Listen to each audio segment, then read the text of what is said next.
Привет, друзья! В сегодняшнем выпуске мы с вами построим хозблок 2х4.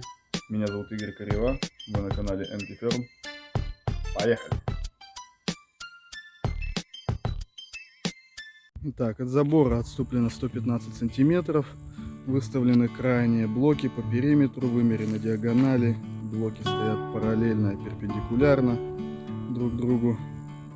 Осталось выставить только средние блочки, и можно будет собирать уже само основание. Итак, все остальные блоки выставлены.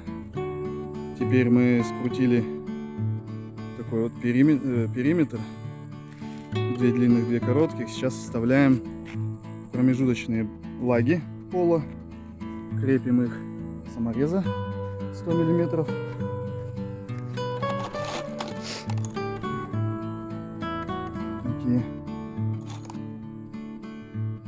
Итак, друзья, вот на длине 4 метра мы поставили 9 лаг с шагом 50 сантиметров между осями. Сейчас отрезаем в размер такие 2 дюймовочки и прикручиваем их 80-ми саморезами к лаге пола и к 4-метровой балке.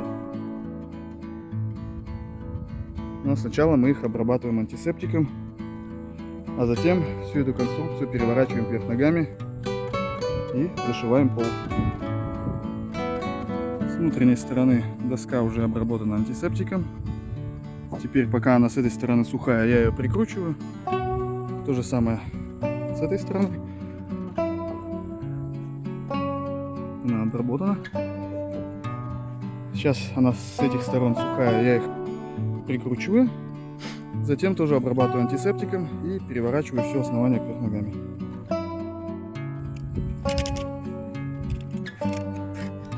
Срезаем ободочек, где он есть.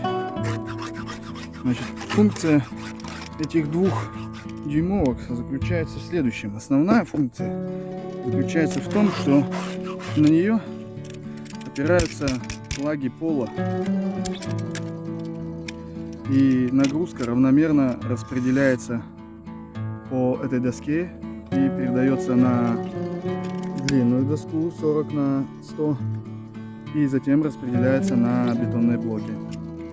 А вторая функция, так как длинные вот эти доски 40 на 100 продольные балки, они имеют естественную кривизну, то когда мы ставим вот эту доску ребром по отношению к длинной балки 40 на 100, она ее выравнивает, и получается все довольно-таки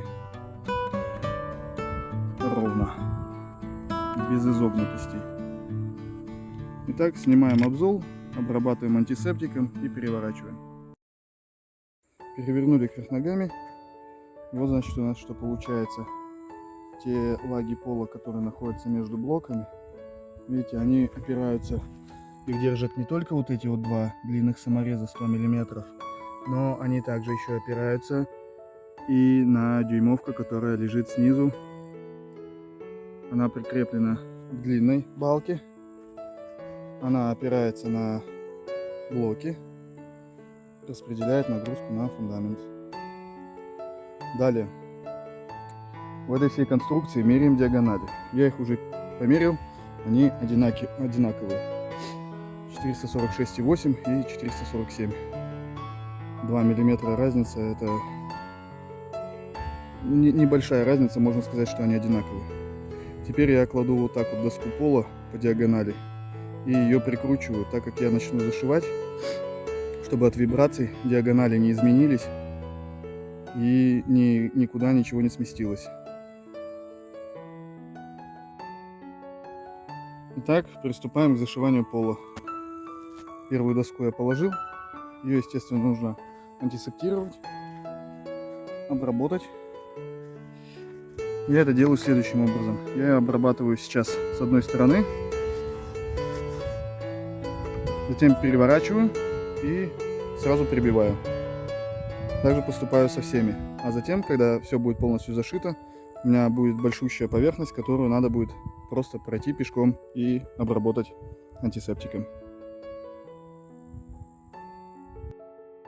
Вот в итоге результат первого дня. Выставлены блоки, полностью собрано основание, пол и напилены для стен стойки.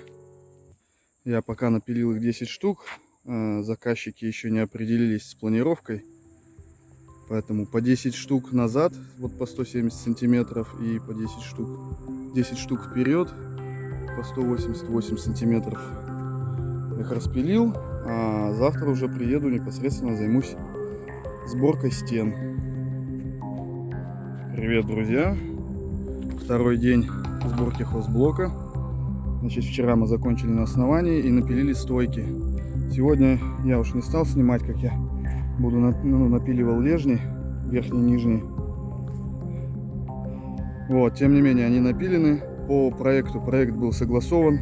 По проекту у нас, значит, здесь идет дверь шириной 70 сантиметров, так как хозяйка попросила, чтобы тележка, тачка пролезала в дверь. Далее укосины по максимуму, где можно, ставим по углам, где нет проконных проемов и дверных, ставим. Здесь у нас будет окно, и на задней стенке тоже будет окно, но мы до туда доберемся. Все, теперь, значит, что нам остается?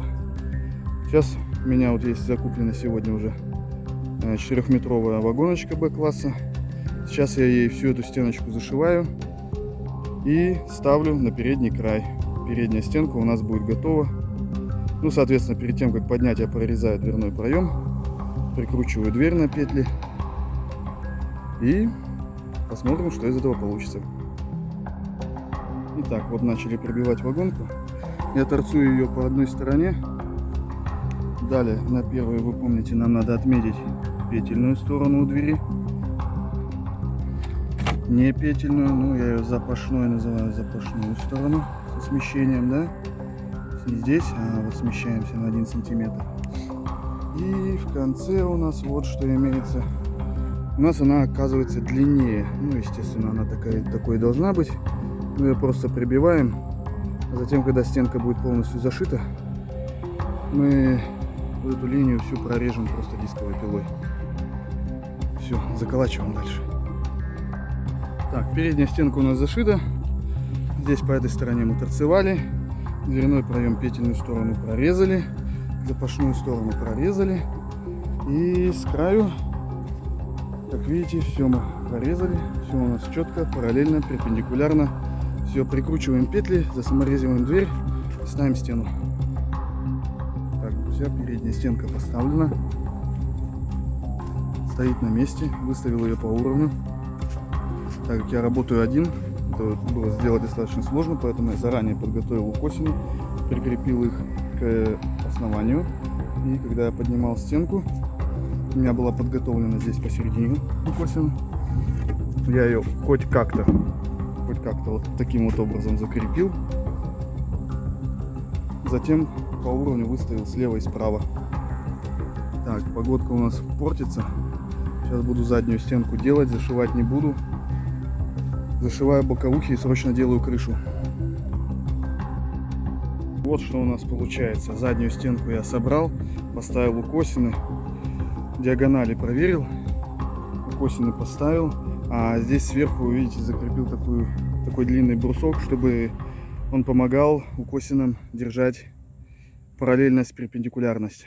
Ну, перпендикулярность в данном случае. Сейчас я эту стенку просто устанавливаю на место. Зашивать ее потом буду, потому что эта операция долгая. У нас вот-вот сейчас начнется дождь. И все, очень быстренько сейчас зашиваю. По 2 гвоздика в палку я зашиваю боковухи. Ставлю стропильные ноги. Ну, дальше все расскажу. К слову о вагонке, шинкурская бэшка. Несколько досок просто с откровенной плесенью. Так, стройки. Отрезаем 2 дюймовки, 2 вагонки по 2 метра. Фиксируем их сверху, чтобы у нас стены были параллельными. С другой стороны делаем то же самое. Все имеющиеся обрезки, так как мы сейчас будем зашивать вот эту стенку боковую, нам вот эти укосины помешают, поэтому их придется снять. Но все имеющиеся обрезки нужно пустить в ход и закрепить от внутренних стоек к полу. Чем больше, тем лучше. Я буду использовать все, что имеются. Это вот раз, два. Вот она стоит еще третья, четвертая, пятая, шестая, седьмая, восьмая, восемь штук. Ну, 4, я думаю, на одну стенку, 4 на переднюю, 4 на заднюю. Все, фиксирую и начинаю зашивать боковые стенки. Выставляю стропила. Стропила нарезал по 240 сантиметров. Спереди делаю свес 20 сантиметров. Отмечаю. На крайней стропиле замеряю, какое расстояние будет в конце. Оно оказывается 19,5 до края стропилы. Ставлю метку. То же самое делаю на некоторых средних. Вот на средней стропилине обязательно делаю, чтобы стены выставить параллельно 19,5. А спереди 20 сантиметров от края. Таким образом выставляю все стропила, все 9 штук. И сейчас нам остается закрыть вот эти треугольники, обрезать лобзиком лишнее, и можно укладывать обрешетку. Вчера уже в темное время суток я положил андулин, прибил на пару гвоздей. Сегодня буду его прибивать окончательно. Значит, сейчас я снял укосину с задней стенки, зашью заднюю стенку. Затем поставим на боковые стены дополнительные стойки, по 2 на сторону, и укосины запилим и окончательно закрепим с этой стороны и с этой.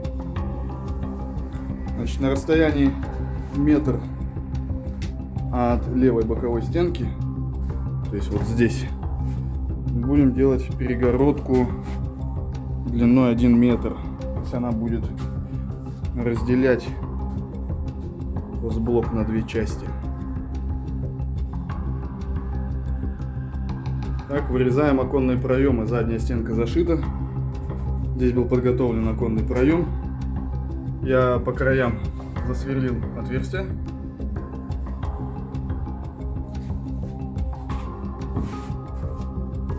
С этой стороны то же самое. 4 отверстия. Идем на улицу. Между отверстиями я провел линии, вдоль которых я сейчас прорезаю дисковой пилой. Затем окончательно прямоугольник доделаю лобзиком, электролобзиком. Вот здесь осталось, видите, немножко до отверстия. Поперечные, продольные резы, пилы. Все, оконные проемы будут готовы. Так, оконные проемы готовы. Оба оконных проема вырезаны. Теперь сюда устанавливаем ветровые планки. Я их буду нарезать из бруска 40 на 50. На задней стенке и на передней. Компрессор уже накачал давление. Сейчас планки ставим и будем красить. Потому что вот-вот может начаться дождь. У нас останется только внутренняя работа. Сделать перегородки, поставить дополнительные стойки с укосинами на боковые стены. Все, делаем. Чтобы сэкономить время, я сейчас сразу же покрашу наличники, уголочки изнутри и снаружи. А затем, пока я зашиваю перегородку, делаю перегородку, они уже подсохнут как раз. И можно будет монтировать уже окна и прибивать наличники в уголки. Поставили стойки. Еще одну укосину. Укосин много не бывает. Зашиваем стеночку метровыми уголочками. Перегородочка готова. Вставляем окна. Запениваем. И снаружи ставим наличники и уголочки, которые вот у нас уже покрашены.